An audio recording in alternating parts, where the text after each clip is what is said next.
Hello and welcome to your in-depth weekly horoscope for week commencing the 6th of December for the Sun or the Ascendant. As ever, I'm going to give you the overview of the big influences of this week, but please stay with me because then I'll dive deep and in forensic detail give you each of the 12 zodiac sign forecasts. So this week begins with the Sun and Mercury still in the expansive sign of Sagittarius, and the energy of last week's total solar eclipse in Sagittarius is still reverberating around our situations in a very potent way.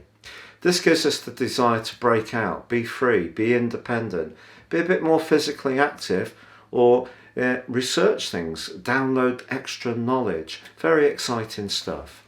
But the Sun and Neptune are going to be squared by the dreamy and sometimes deceptive energies of Neptune in the sign of Pisces. So that's house 12, and the Sun and Mercury are in house 9. You know that old saying of fact being stranger than fiction? I think that's one that we can bear in mind this week, because things that we might ordinarily shrug off can seem that much more aggravating and get under our skin, or someone could make a drama out of something that really doesn't deserve that level of energy.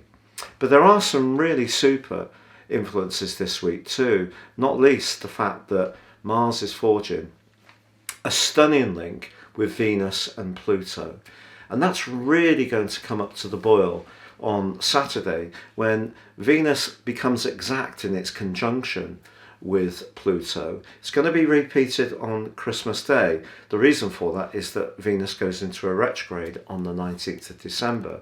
So something to do with a financial or business matter that's going in a progressive direction could really gain traction this week very helpfully. Maybe it's a fated relationship that's also gaining extra energy and dynamism. This could even have a sexual component to it if there is someone that you're strongly drawn to who's very charismatic and has quite an intense aura about them. After all, Mars and Pluto are the rulers jointly of the sign of Scorpio, so we should expect a degree of intensity from that. But also Jupiter is in a right angle with Mars too this week. I think this can actually be a lot better. It's just suggesting that perhaps we're not over optimistic with our resources. Mars in the 8th house is about the longer term financial situation. Jupiter's in the friendly sign of Aquarius.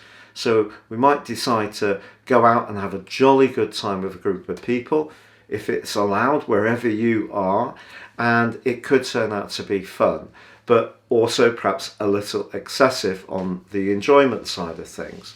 But as the week draws to a close, there is a quarter moon in Pisces, very close to Neptune, and that sense that things are kind of really hypersensitive is really going to be emphasised. So if we can, we need to fact check things in a big way this week.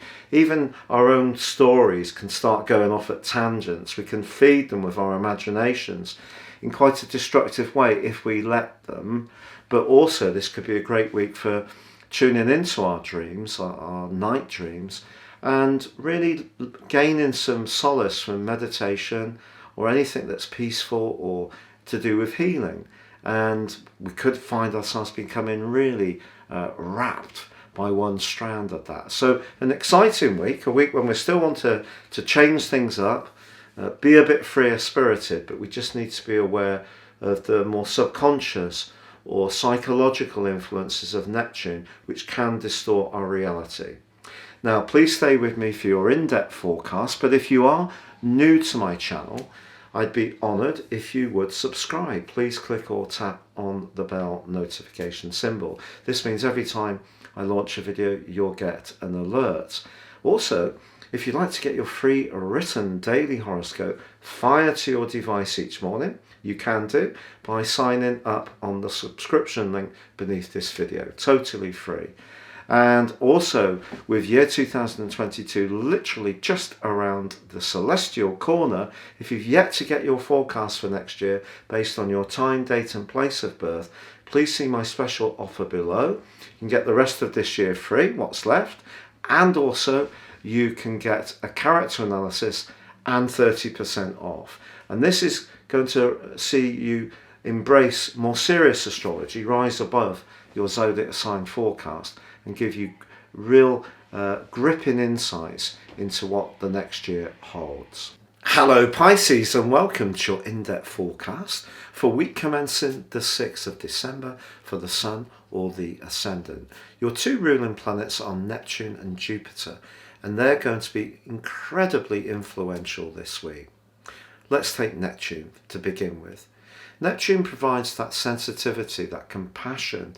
You'll often go the extra, not just the mile, the extra 3 miles to help those who are less fortunate. I think it's one of your most admirable traits.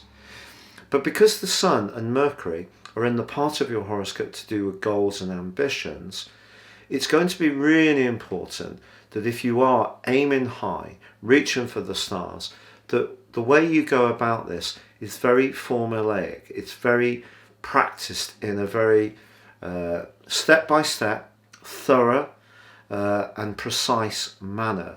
And because you can be very imaginative and sometimes very, very idealistic, it probably isn't best to be too much that way this week if you're really serious about making it all the way to the boardroom. But that could see you conflicted. Do you stick with a job that you're very good at, that you're successful at, and you have recognition for, but it doesn't fulfill you at a more spiritual level? Or do you go for that path in life where you do pursue the more creative part of your nature, the more self-expressive part of your abilities, but in some way it may not necessarily pay so well? So that could be a bit of a conflict that you're thinking about this week. Now, your other ruler is Jupiter.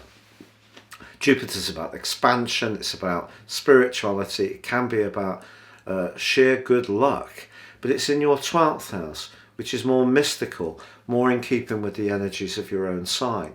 But that's linking with Mars. Mars, the planet of passion, in your sister water sign of Scorpio, and so the 9th house is interaction with the 12th house. Now, Mars in the 9th house could give you a massive desire to open up your world, be more adventurous. I think it's been there for some while. But Jupiter may see you overcome or decide to challenge some of your own inner anxieties or concerns. So even though this is a square, it can be a good square to see you go for something that requires more self-confidence, and perhaps to be less focused on perhaps the downside of how you view a situation, which may be coming through the guise of Saturn, also in the 12th house. But do be aware that Mars forges a fantastic link with Venus and also Pluto. And by the end of this week, Venus and Pluto come into contact for the first time exactly. This is repeated on Christmas Day. Now, Venus conjunct Pluto in the 11th house is celebrating friendships. It can see you thinking about the people in your life and really holding them in high regard. But equally, Pluto is very much about power. And it may be, with Mars in the mix, that sex or desire, which Mars is very much about, could be linked to a friendship. Now, if that happens, and both of you have exactly the same understanding of what the terms of reference is, and you're both cool with that, then it could be a very happy encounter. If one of you wants a lot more, or there's money linked, or it may be that either one of you is involved in another relationship already, then that can cause some big complications. So only you can judge what's right for you. By the end of this week, as the moon moves into your sign, combines with Neptune and squares with the Sun, there is the potential for you to again be confronted with balancing what you want to do for yourself, the individual, in the most perfect form of your inner self, where you're really flowing, flexing, feeling free about the things that inspire you. That has to coexist with the reality of the demands and expectations of the day job, or that side of your nature which is much more pragmatic. And contrary to popular perception, a lot of Pisces people are very successful in business and management because of your innate ability to flex, the mutability. You know, you understand, you're instinctively understanding opportunities or relating to people very skillfully. And of course, as much as you have that very compassionate side, you can have the polar opposite, a very cool side. So the other fish going in the other direction is at the bottom of the river, and the angler casts his bait, and the trout looks up with a cold eye and thinks, I'm not taking that bait, because you can be very strategic, very cool, and quite the opposite of what a lot is often said about Pisces people. So, you know, I'm not saying that you're not capable to exist in the more professional, go-getting and goal-driven part of life, because a lot of Pisces people are. But I think there may be parts of your nature that could be a little conflicted this week with these events. But when it comes to socializing or romance, things could be very interesting indeed.